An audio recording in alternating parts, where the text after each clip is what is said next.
चिरैरङ्गैस्तुष्टभाग्यं सत्तनुभिर्वशेम देवहितं यदायुः स्वस्ति न इन्द्रो वृद्धश्रवा स्वस्ति न पूषा विश्ववेदाः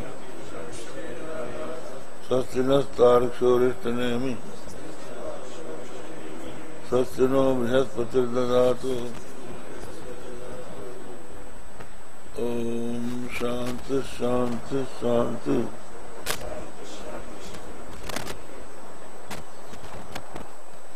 हाँ किमवशिष्टमासीत्? हाँ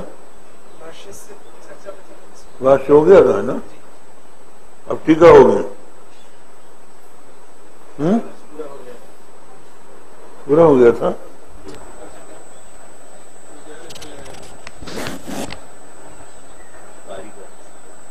कारिका चढ़ेगी, कारिका चढ़ेगी ना।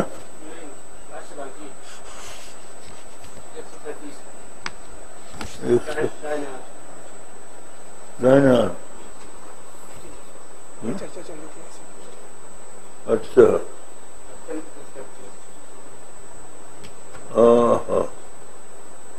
समवायो नित्य संबंध विवेकी नवाच्यम चेत तथा च समवाय संबंधवताम नित्य संबंध प्रसंगात पृथक्त्वानुपत्ति ही, ये कहा। यहाँ चला था, यहाँ चलेगा। समवाय से च द्रव्यादन्यत्वे सति द्रव्येण संबंधांतरम वाच्यम यथा द्रव्य गुणयो समवायो। यथा द्रव्य गुणयो समवाय क्या है? समवाय द्रव्य से भिन्न अभिन्न है या भिन्न है, ये पूछे हैं। समवाय एक संबंध मानते हैं नैयायिक लोग। अयुत सिद्ध पदार्थों का समवाय संबंध होता है। अयुत सिद्ध का अर्थ है जो एक दूसरे से पृथक नहीं किए जा सकते, पृथक करके जिनको सिद्ध नहीं किया जा सकता।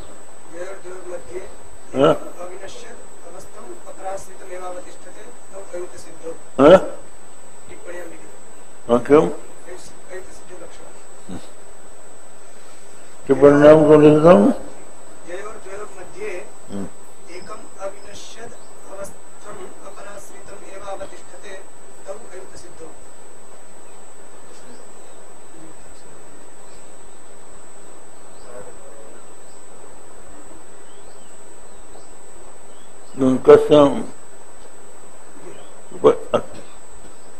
ययोर द्वयोर मध्ये एकम अविनिश्चित अपराश्रितम एवं अवतिष्ठते तब अवसिद्धौ इति नैयायिक समयः। नैयायिक लोग ये कहते हैं कि दोनों के बीच में एक अविनश्यत बिना नष्ट हुए दूसरे के आश्रित रहकर रहता है, वो दोनों अयुत सिद्ध कहलाते हैं। ये है। तो ये कहने यहाँ कहा समवायस्य द्रव्याद अन्यत्व सति। असमवाय की व्याख्या हो गई। जो अयुत सिद्ध होते हैं उनका संबंध समवाय होता है। जैसे गुण और गुणी, तो गुणी द्रव्य है और गुण उसमें रहता है, किस संबंध से रहता है? तो संयोग तो वहां बनेगा नहीं। दो द्रव्यों का संबंध जो होगा वो संयोग होगा। हाँ, द्वयोग संयोग का, लेकिन द्रव्य और गुण का संयोग तो नहीं बनेगा, तो वो समवाय संबंध, वो नित्य संबंध है। तो ये कहना होगा कि समवाय संबंध से द्रव्य में गुण रहता है, यही ना। तो अब प्रश्न ये होता है कि द्रव्य और समवाय दोनों एक हैं कि अनेक हैं, ये पूछ रहे हैं। अगर दोनों एक हैं, द्रव्य और समवाय एक ही हैं, तो फिर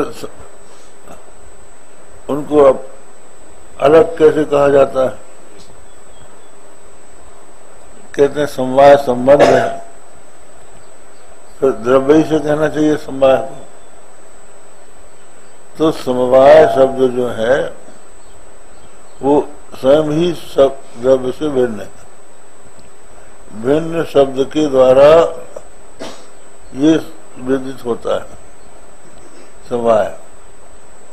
तो ऐसी स्थिति में समवाय और द्रव्य भिन्न भिन्न है, यही कहना होगा। तो जब दोनों भिन्न भिन्न हैं तो समवाय के संबंध से द्रव्य में है। द्रव्य गुण में समवाय संबंध है। हाँ, तो संबंध जो है द्रव्य में किस संबंध से? समवाय संबंध से है? समवाय संबंध गुणोस्ति, समवाय संबंधः केन संबंधेन, वो किसके संबंध है? तो आप ये कहेंगे कि समवाय का द्रव्य के साथ कौन सा संबंध है? तो आप कहेंगे कि समवाय संबंध है। इसका मतलब है कि दूसरा समवाय हो गया जिसके द्वारा इस समवाय से संबंध हुआ। उस समवाय से द्रव्य का कौन सा संबंध है? का तीसरा अनवस्था हो जाएगी, ये कह रहे हैं।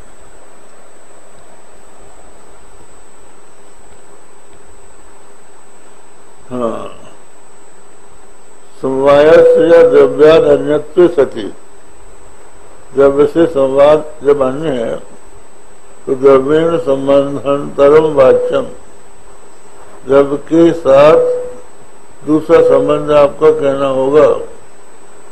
यथा द्रव्य गुणयो, जैसे द्रव्य गुण का संबंध है समवाय संबंध, वैसे द्रव्य और समवाय का भी कोई संबंध आपको बताना पड़ेगा।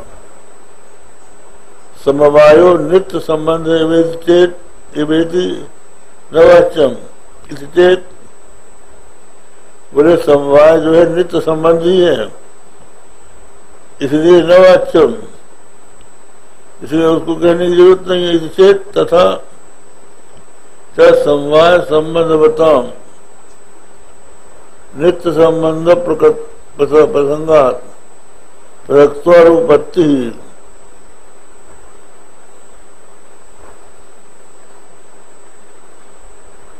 हाँ, तो ये बोले कि नित्य संबंधी तो समवाय है।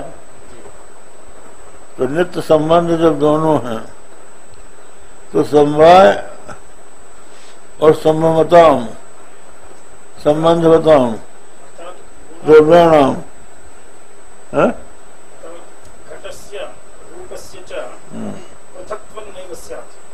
हाँ घटे रूपं समवाय संबंधेन विद्यते। हाँ, समवाय संबंधश्च नित्यः, एवञ्च नित्यसम्बद्धयोः कथं पार्थक्यं भवेत्? घटात् रूपं पृथक् इति व्यवहारः एव न स्यात्। स च व्यवहारः भवत्येव विद्यते। संबंध बताओ, संबंध बताओ से ये कहना होगा द्रव्य। तो समवाय संबंध बताओ,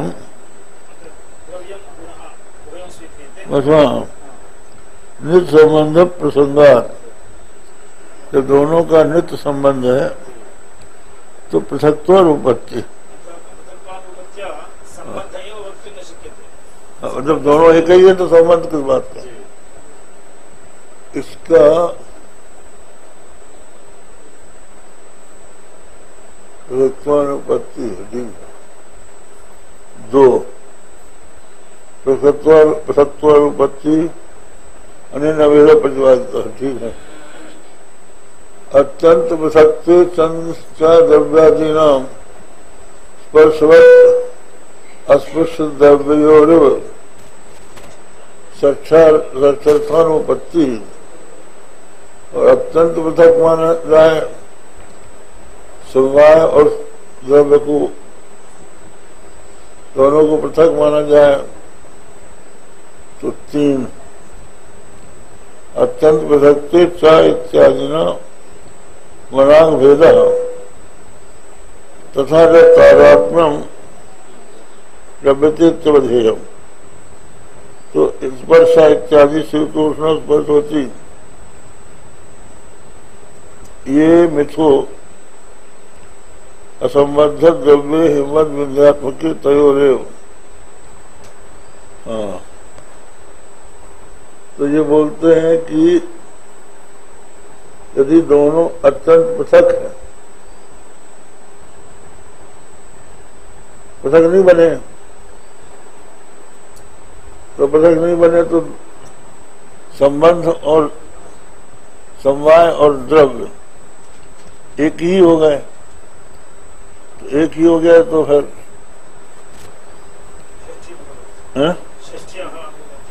षष्ठ्यानुस द्रव्य के साथ द्रव्य से समवाय संबंध, द्रव्य संबंध समवाया, तो षष्ठी का नहीं बनेगा, एक में तो षष्ठी होती नहीं।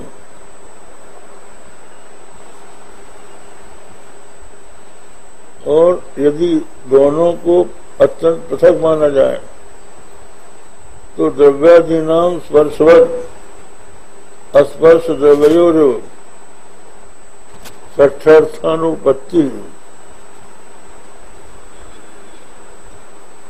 चार,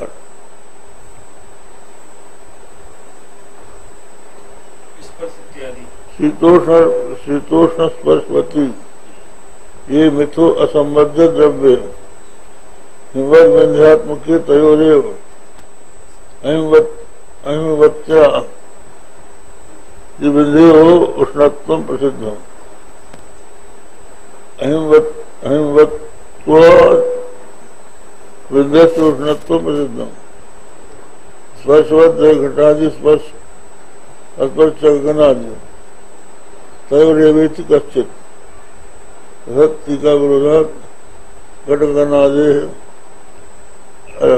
दूसरी जन करूं तो कहते हैं अगर दोनों को अत्यंत पृथक माना जाए तो स्पर्शवत अस्पर्श द्रव्योरिव षष्ठ्यर्थानुपत्ति, फिर दोनों एक दूसरे से पृथक हैं।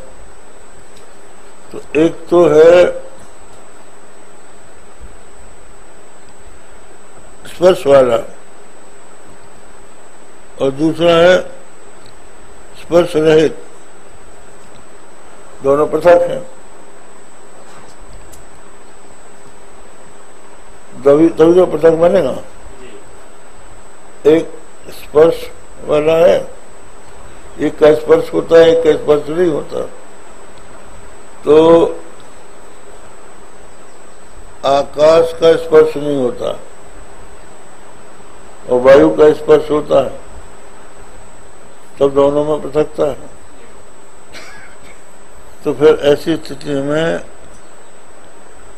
एक दूसरे का संबंध नहीं बनेगा, पृथक का संबंध नहीं होता। हिमवत विंध्योरिव माने हिमाचल का शीतोष्ण शीत स्पर्श हिमालय में शीत स्पर्श है और विंध्याचल में उष्ण स्पर्श है। तो हिमालय में उष्ण स्पर्श नहीं है और विंध्याचल में शीत स्पर्श नहीं है, तो दोनों फिर एक दूसरे से संबद्ध कैसे होंगे? दोनों के गुण अलग अलग हैं। एक का गुण है शीत और दूसरे का है उष्ण, इसलिए दो हो गए, तो दोनों द्रव्य अलग अलग होने के कारण दोनों एक दूसरे से संबद्ध नहीं हो सकते।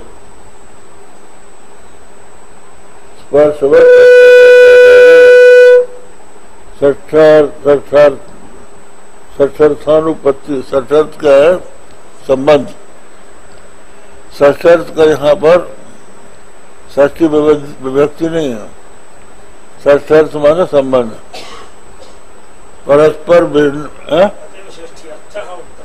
षष्ठर्थ, हाँ षष्ठी नहीं कहा, षष्ठर्थ। षष्ठर्थ माने संबंध, संबंध की अनुपत्ति है। इच्छादुपजना पायवत गुणवत्ते च आत्मनो अनित्यत्व प्रसंग देह फलादिवत सावयवत्वम विक्रियावत्वं च देहादिवदेवेति दोषौ अपरिहार्यौ।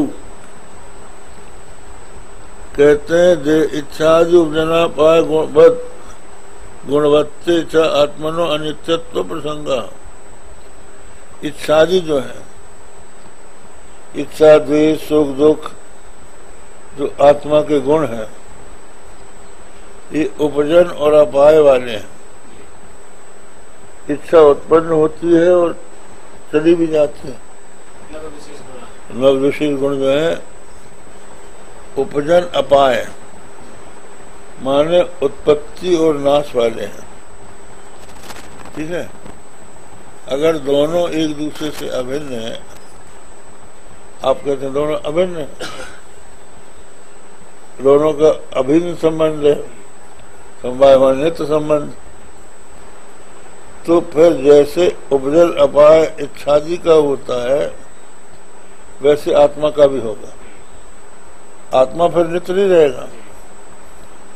और जैसे देह और आत्मा, देह की उत्पत्ति नाश होती है, देह में परिवर्तन होता है, तो देह और आत्मा अगर एक होंगे तो दोनों आत्मा में देह का जो परिवर्तन है वो आत्मा का भी परिवर्तन हो जाएगा।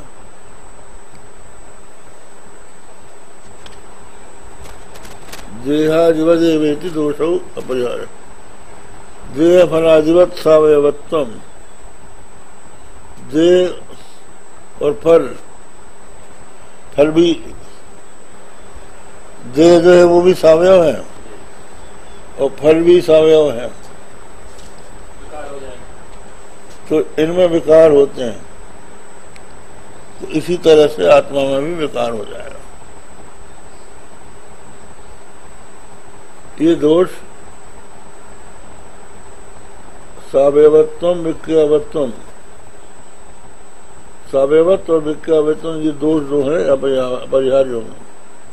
यह तो आकाशस्य अविद्याध्यारोपित रजो धूमरत्वादि दोषवत्वम तथा आत्मनो अविद्याध्यारोपित बुद्ध्याद्योपाधि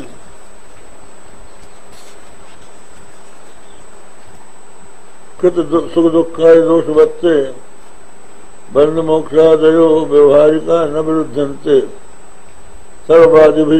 यहाँ ये कहते हैं, फिर आप कैसे मानोगे? आपके सामने भी यही संबंध है, समस्या आपकी भी है। आप वेदांती हैं तो आपके सामने भी संबंध की समस्या की इच्छादि जो है आत्मा में रहते हैं, उनके साथ कौन सा संबंध है? आप संयोग कह नहीं सकते, समवाय आप मान नहीं रहे हो। तो बोले बात यह है कि हम लोग तो ये कहते हैं कि जैसे आकाश में अविद्या से अध्यारोपित रज और धूम और मल ये दोष दिखाई पड़ते।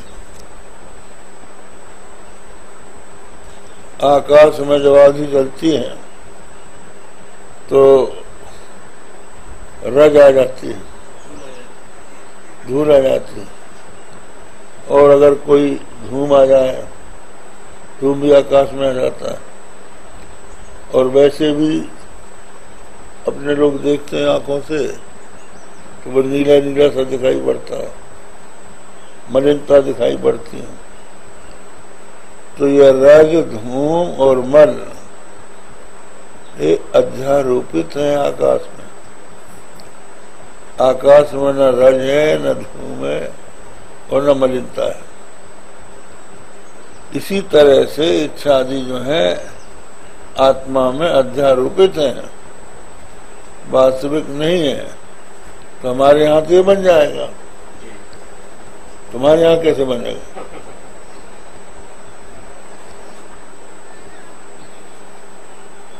अविद्या आरोपित बुद्धियादि उपाधि,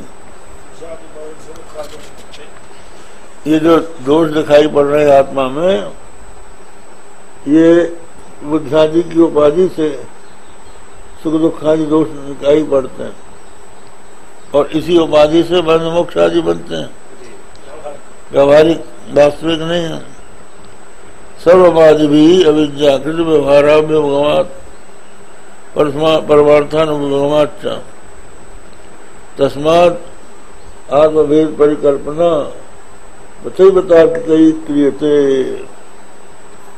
सर्ववादि भी अविद्याकृत व्यवहाराभ्युपगमात् पारमार्थानुभवगमाच्च, ये कहते हैं कि सभी वादी ये मानते हैं कि अविद्याकृत व्यवहार होता है, व्यवहार में अज्ञान कारण होता है। तो ये तो प्रत्यक्ष है कि हम शरीर में अहम बुद्धि रखते हैं, शरीर को हम मैं मानते हैं। तो शरीर में जो अहंता है वो अविद्या से आरोपित है, शरीर आत्मा नहीं है। तो अविद्या से आरोपित जो व्यवहार है ये सभी मानते हैं। तो आकाश के समान आत्मा है, आत्मा में बुद्धि आदि उपाधि से सुख दुख बंध मोक्ष की प्रतीति होती है, वास्तविक नहीं है। इतना तो भाष्य हो गया।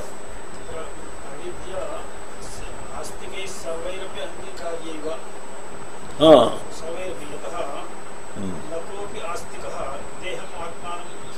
मन्यते अनुभूयते।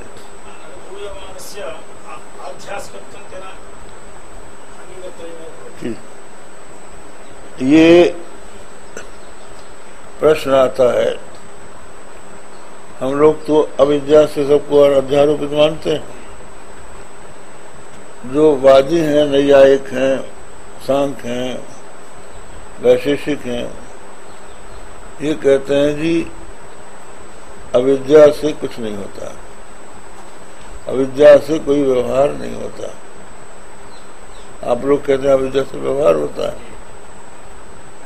तो हम ये पूछते हैं कि ये बताओ कि शरीर में जो तुम्हारी आत्मबुद्धि है ये कैसे है? विद्या से है कि अविद्या से? क्योंकि यदि आत्मा को शरीर से भिन्न नहीं मानोगे तो तुम आस्तिक किस बात के, मीमांसा क्या? तो ये मीमांसा वाला कहता है धर्म और अधर्म, इसकी व्याख्या करना है। तो प्रश्न यह है कि धर्म अधर्म की व्याख्या हम क्यों करें? क्योंकि शरीर के साथ आत्मा का नाश हो जाता है तो धर्म अधर्म की व्याख्या करना बेकार। तो उसको भी कहना पड़ेगा कि आत्मा शरीर के नाश के बाद भी रहता है, और शरीर का नाश हम प्रत्यक्ष देखते हैं। इसलिए कहना होगा कि शरीर से आत्मा पृथक है। लेकिन उनको भी कहना पड़ेगा कि शरीर में आत्मबुद्धि है।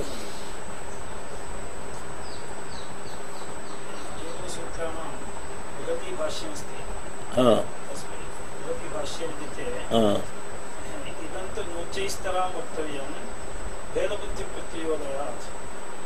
हाँ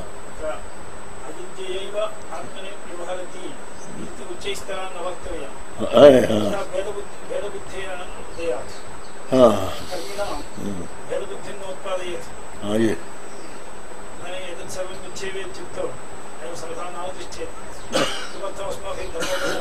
हाँ ये तो वो लोग जो हैं, हम लोग तो केवल शरीर से ही नहीं, इंद्रियों से, मन से, बुद्धि से, प्राण से, सबसे आत्मा को पृथक मानते हैं। जब इन सबसे आत्मा पृथक है तो शरीर, इंद्रिय, मन, बुद्धि के द्वारा किए हुए कर्म हमें कहाँ है? आत्मा तो नहीं है। तो आत्मा जो है अकर्ता है, अकर्ता है इसलिए अभोक्ता है। अगर ये मान लिया जाएगा पहले से, तो कोई धर्म अधर्म की व्याख्या क्यों करेगा? परलोक में हमको सुख मिलेगा इसी वजह से तो धर्म करते हैं। मरने के बाद परलोक में हमको नरक मिलेगा इसलिए अधर्म से बचते हैं। आत्मा जब कर्ता भोक्ता नहीं है तो क्या मतलब है? तो ये कहना होगा आपको कि अभी ये ज्ञान नहीं है। अभी तो यही ज्ञान है कि हम कर्ता भोक्ता हैं। तो ये अविद्याकृत व्यवहार हो रहा कि नहीं हो रहा है? क्या भाई हम तो ये मानते हैं कि जीव कर्ता भोक्ता है, मरने के बाद करता रहता है, इसलिए वो स्वर्ग आदि का फल भोगता है। लेकिन शरीर तो नहीं रहता, शरीर तो मर ही जाता है, यहीं पर तक हम जला देते हैं उसको। तो ऐसी स्थिति में शरीर में आत्मबुद्धि है कि नहीं आपकी? तो ये ज्ञान से है कि अज्ञान से है? अज्ञान को अविद्या कहते हैं। तो अविद्याकृत व्यवहार जो है सभी वादी मानते हैं। तो हम और आगे बढ़ के कहते हैं कि जो इच्छा सुख दुख आदि है, इनकी उपाधि से ही आत्मा में सुख दुख बंध मोक्ष होता है। ये उपाधिकृत है, वास्तविक नहीं है। यहाँ तक भाष्य हो गया ना। अब अपनी लोक टीका में आ जाए।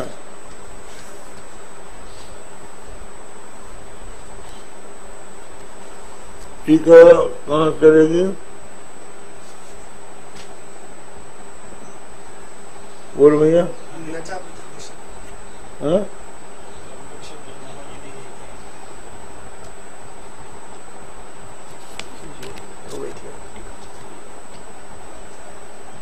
न क्या अपृथक देशत्वम अयुक्त सिद्धत्वम।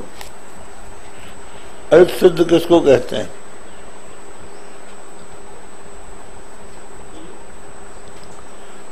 टीका है न क्या अपृथक देशत्वम अयुक्त सिद्धत्वम। कहते हैं एक ही देश में रहना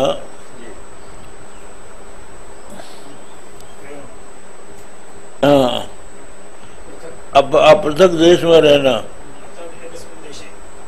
एक ही देश में जो रहे वो अयुक्त सिद्ध कहलाते हैं। ठीक है। बोले न च तंतु पटादि नाम पृथक देशानाम अयुक्त सिद्ध भाव प्रसंगात।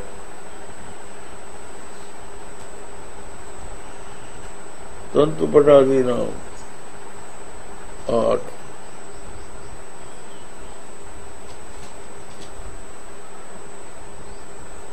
पृथक देशा नाम स्वस्वदेव देशा नाम तंतु और पट, तंतु के अवयव दूसरे हैं, हाँ, तंतु के अवयव हैं कपास और पट के अवयव हैं तंतु। तो दोनों के अवयव में पृथक देश हैं, माने अवयवी जो है अवयव में रहता है, अवयवी अवयव में रहता है।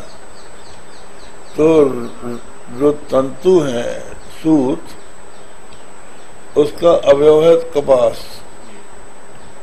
तो वो कपास में रहता है। और जो वस्त्र है पट, उसका अवयव है तंतु, तो वो तंतु में रहता है। तो दोनों के देश भिन्न हो गए। अब दोनों को आयुष सिद्ध कैसे कहोगे? अगर ये आप कहें कि जो एक ही देश में रहे उन्हीं को आयुष सिद्ध कहा जा सकता है, तो एक देश तो बना नहीं है।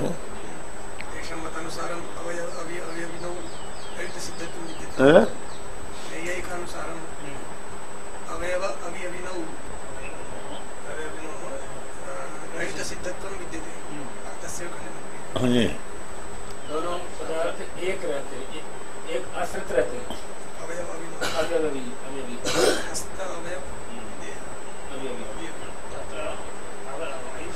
नाम किम परिष्कार क्रियते नाम एकदेशस्थत्वं इति लक्षणं स्यात्। इदानीं पटतन्तोः ऐतिसिद्धत्वं न स्यात्, यदि एकदेशस्थत्वं स्यात्। आप क्या कह रहे हैं?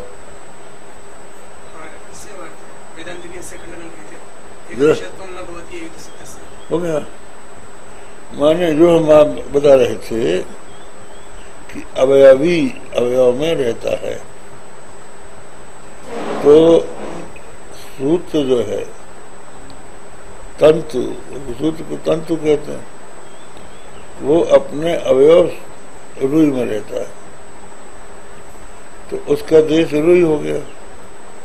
और पट जो है उसका अवयव सूत्र है, वो सूत्र में रहता है, तो दोनों का पृथक देश हो गया।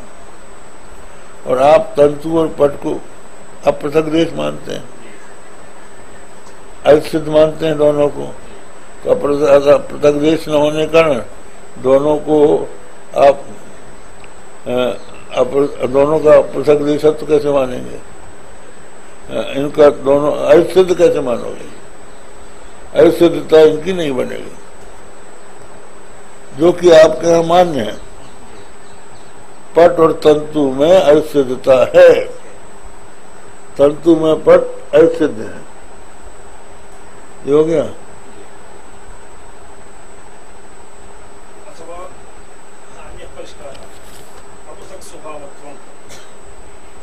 हाँ, न च अपृथक स्वभावत्वम अयुसिद्धत्वम, कहते हैं जिनका स्वभाव पृथक न हो वो अयुसिद्ध है। हाँ, हाँ, भेद पक्ष परीक्षायात, भेद पक्ष परीक्षायात।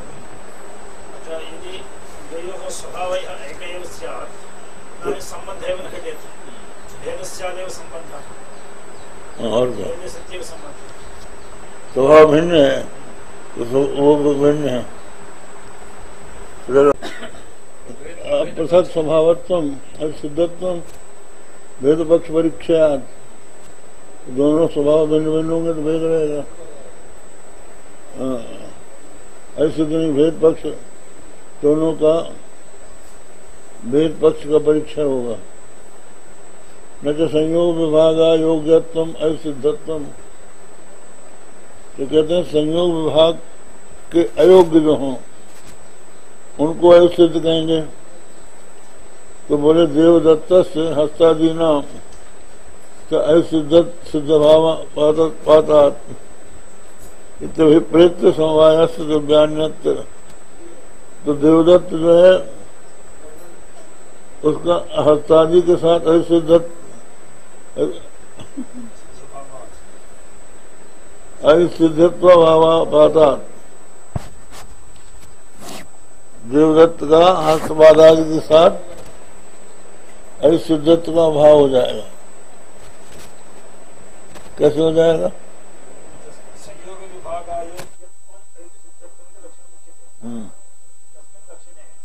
संयोग विभाग योग्यत्व में विद्यते हस्तभाव। संयोग विभाग अयोग्यत्व नास्ति। अयोग्यत्व रूप लक्षणाभावात् तत्र अयत् सिद्धत्वं नैव विद्यते। कथं संयोग विभाग? कदाचित् देवदत्तस्य शरीरात् हस्तो विद्यते, संयोग विभाग योग्य एव विद्यते। संयोगोऽपि भवति विभागोऽपि भवति।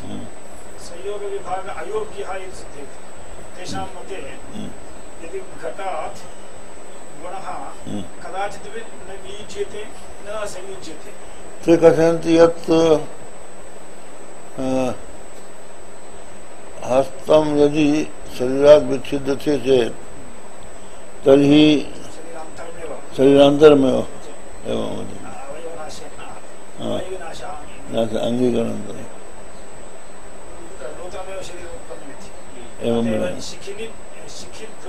शिखायां ध्वस्तायां शिखिन एव नाशः कुर्वन्ति एवं नष्टः इत्युच्यते। अतः तो एवं वदन्ति यदि आप कहते हैं कि संयोग विभाग जिनका न हो सके, संयोग विभाग के अयोग्य हैं, वही सिद्ध हैं, तो देवदत्त से हस्तादीनां च सिद्ध भावा पाता इत्यभिप्रेत समवायस्य द्रव्यानन्यत्वे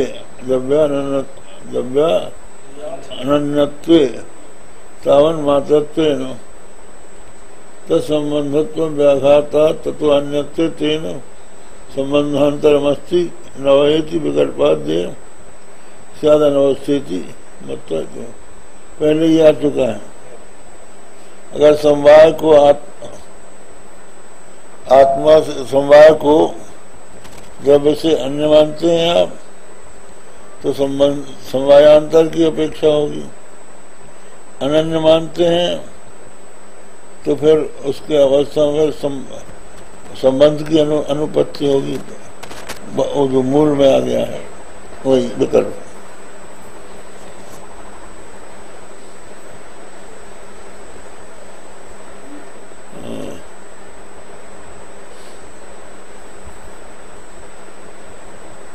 द्वितीय संगत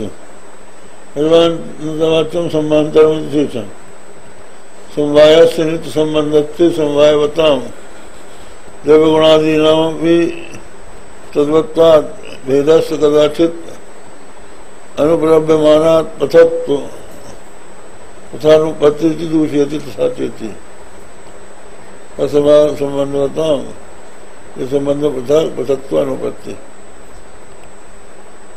तो नित्य संबंध बताएं तो समवाय बताओ द्रव्यगुणादि नाम तद्वत्वात् भेदस्य कदाचित अभी अनुपलम्भात पृथक तो प्रथानुपत्ति। फिर द्रव्य और गुण को पृथक नहीं कह सकते जब दोनों अभिन्न है। और संयोग से समवाय साम्यम प्रकारेण सूचित है। संयोग से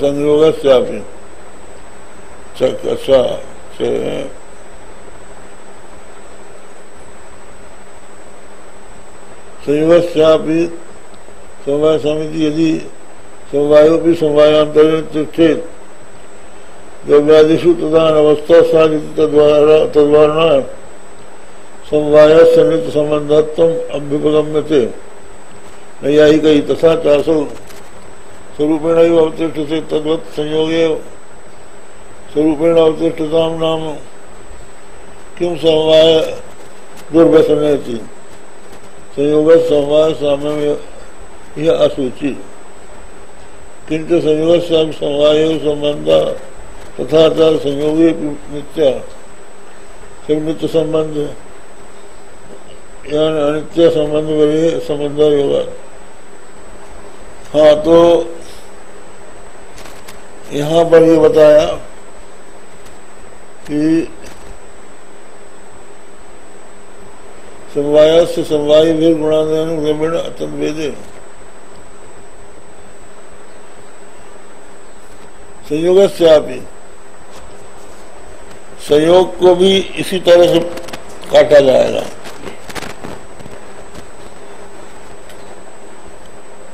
संयोग से दो द्रव्यों संयोग से मिलते हैं, भिन्न भिन्न द्रव्य संयोग से एक दूसरे से मिलते हैं। तो संयोग किस संबंध से द्रव्य से मिलता है, उसके लिए दूसरा संयोग मानो, वो संयोग किससे मिलता है, यहाँ भी अनवस्था आएगी। और संयोग यदि स्वरूप ही है तो स्वरूप फिर संबंध कहेंगे, कैसे कहेंगे, तो वो संयोग में भी यही नियम लागू होता है।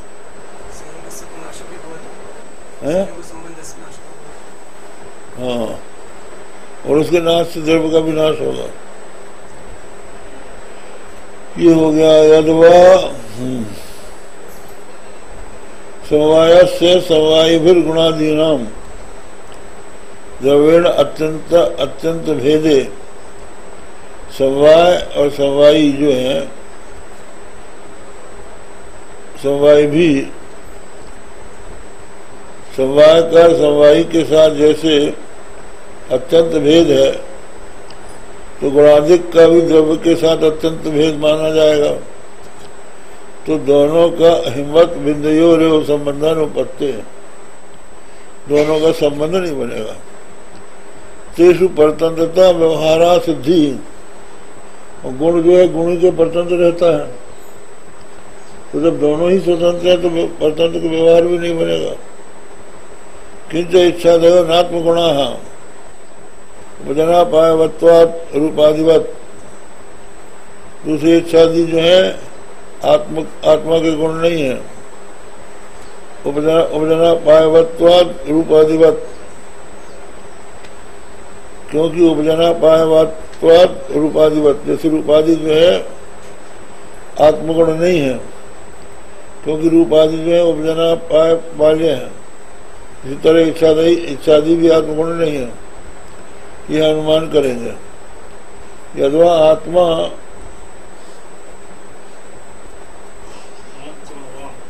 न नित्य गुणवान, आत्मा अनित्य गुण वाला नहीं है। नित्यत्वाद व्यतिरेकेण देहादिवत, यह अनुमान है। इसलिए कि आत्मा के गुण सिद्ध नहीं हो रहे हैं अनुमान से। न केवल मनो अनित्य गुणत्व अनित्यत्व प्रसक्ति रेव दोष।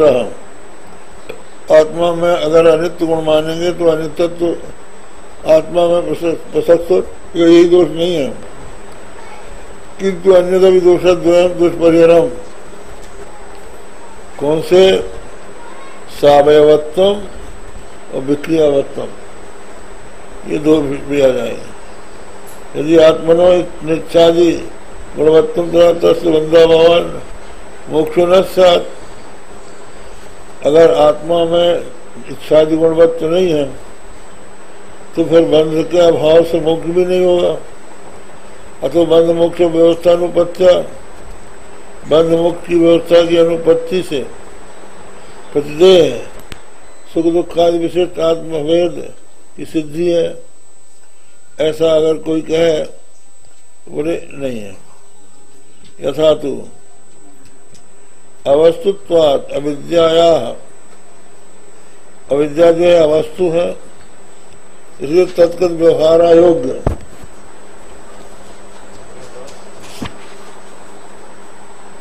के व्यवहारा योग्या व्यवहारिक बंधा दुपगमा सिद्धि इत्याशंका।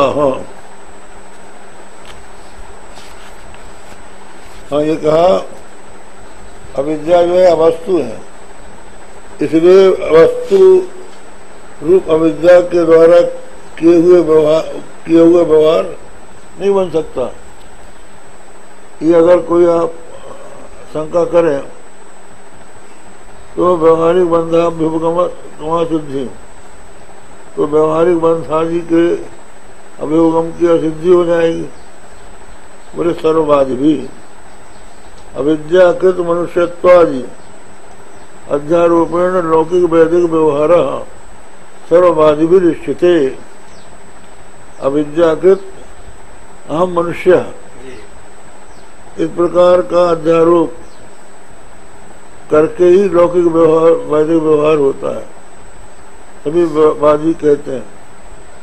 और तत्कता जो व्यवस्था आती है और उसके द्वारा की गई व्यवस्था मानी जाती है।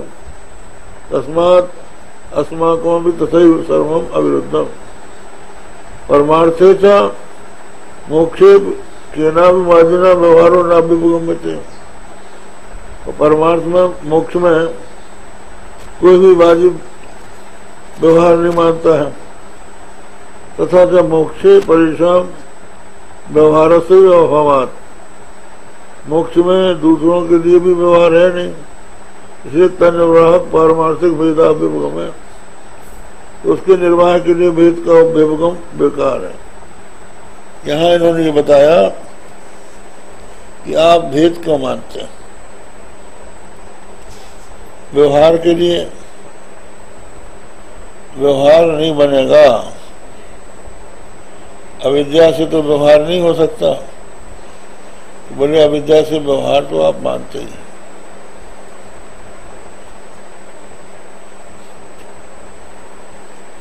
हम मनुष्य, मैं मनुष्य हूं, तो मनुष्य आत्मा तो नहीं है, तो अपने आप को मनुष्य मान के बंध तो मान लेता है। तो बंध की व्यवस्था तो हमको व्यवहारिक बन गई अविद्याकृत व्यवहार का। मोक्ष में मोक्ष की व्यवस्था नहीं बनेगी, तो बोलते हैं मोक्ष में व्यवहार ही नहीं है, तो उसके लिए आपको उसकी व्यवस्था की चिंता आप क्यों करते हैं।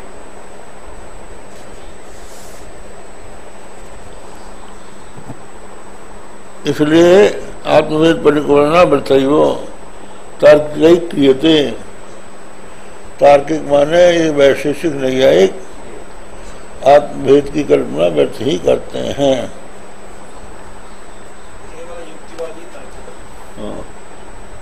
रूप कार्य समाख्याश्च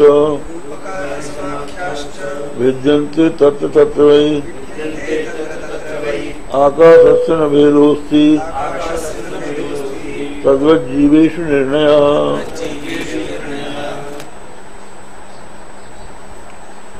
कथम पुनरात्मभेद निमित्त व्यवहारः एकस्मिन् आत्मनि अविद्याकृतः उपपद्यते इति। फिर पूर्व पक्षी पूछता है नैयायिक कि आत्मभेद के निमित्त यदि व्यवहार आत्मभेद निमित्त एवं व्यवहार एकस्मनि एक ही आत्मा में अविद्याकृत आत्मभेद के समान व्यवहार क्यों होता है, ये कैसे बनेगा। उच्चते यथा इह आकाशे एकस्मिन् घटकर्कावरकाद्याकाशानाम् अल्पत्व महत्वादि रूपाणि भिद्यन्ते तथा कार्यम उदकाहरण धारण शयनादि समाख्याश्च घटकाकाश कर्कावकाश इत्याद्या सत्कृता च भिन्ना दृश्यन्ते तत्र तत्र ये व्यवहार विषय इत्यर्थ। बोले जैसे आकाश एक ही है, उसमें एक ही घट एक ही आकाश में घट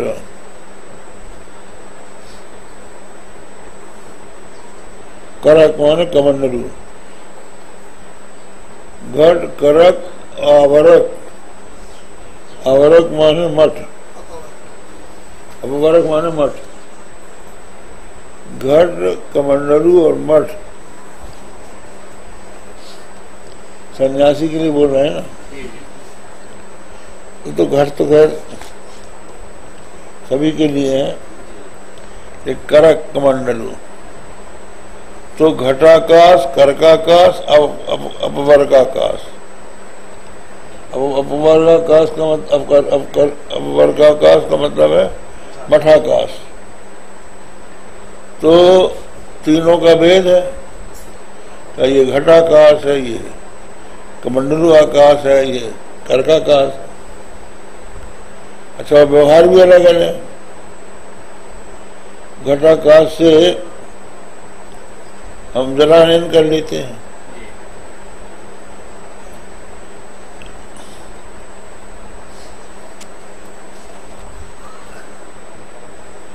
तो कहते हैं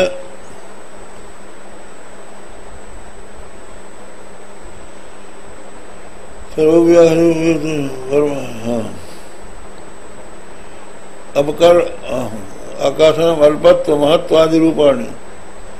अल्पत्व और महत्व आकाश में दिखाई पड़ता है, और कार्य भी उदका हरण, जल लाना, और धारण, धारण माने कमंडल हाथ में ले लिया, हम आकाश को आपने धारण कर लिया। और करक माने मठ में शयन, उनकी समाख्या, घटाकाश, कर्काकाश, मठाकाश, ये नाम भी अलग अलग हो गए एक ही आकाश के। तो घटाकाश, कर्काकाश इत्यादि इत्याद्या तत्कृता भिन्ना दृश्यन्ते तत्र तत्र वही व्यवहार विषया। इसी तरह से व्यवहार विषय, कठिन जलमाहर, करके जलम धारे, मठे शिष्य इतने मारो व्यवहारी थी आवत। व्यवहार माने व्यवहार भेदा। हाँ, सर्वोयम आकाश रूपाज वेद को तो व्यवहारो न परमार्थ है, वो ये परमार्थ नहीं है, रूपाज वेद कृत है। अल्पत महत्व परमार्थ तो आकाश से न भेद होती। परमार्थता आकाश में कोई भेद नहीं है। तथा आकाश भेद निमित्तो व्यवहारो अस्त्यंतरेण परोपाधिकृतम द्वारा। आकाश भेद निमित्तो व्यवहारो अस्त्यंतरेण परोपकाधिकृतम द्वारा। आकाश भेद का जो निमित्त है, निमित्त व्यवहार परोपकाधिकृत द्वार के बिना नहीं हो सकता। यथैतत् सर्वत देहोपाधि भेद कृतेषु, देहोपाधि भेद कृत जीवों में कटास्थानीय जो आत्मा है उनमें निरूपणात् कृतो बुद्धिमद्भिर निर्णयो निश्चय। तो बुद्धिमानों ने निर्णय किया है कि देहादि के द्वारा जो भेद दिखाई पड़ता है वो वास्तविक नहीं है, जैसे घटाकाश महाकाश का भेद नहीं है।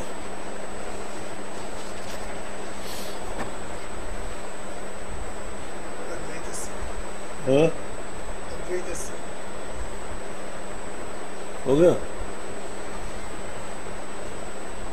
अद्वैत सत्य, अद्वैत सत्यादि विरोधा भावे भी अनुमान विरोधम आशंक्य अनेकांतकत्वेन अनुमानम दूषयति।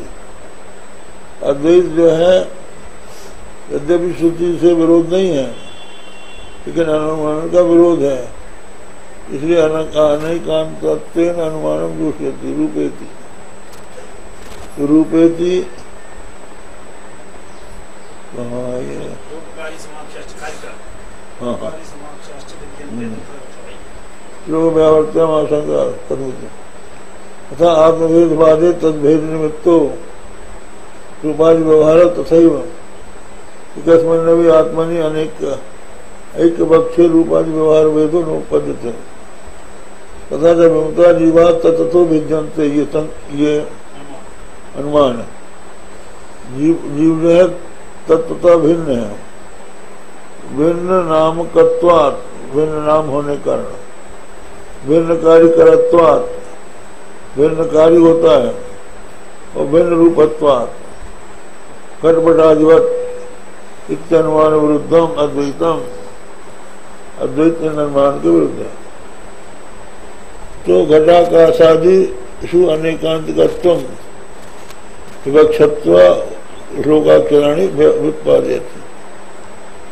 तो कहते घटाकाशादि में अनेकांतिकत्वम विवक्षित्व श्लोकाक्षराणि व्युत्पादयति उच्यते शयनादि समाख्याश्च विद्यन्ते इति संबंधः तद्गताश्चेत् तत्शब्देन विकल्पितो घटाकाश भेदो गृह्यते चकारो अवधारणार्थ घटाकाश आदीनां मुक्त हेतुत्वे भी विवक्षत्वाभावे कथम अनेकांतिकत्वम।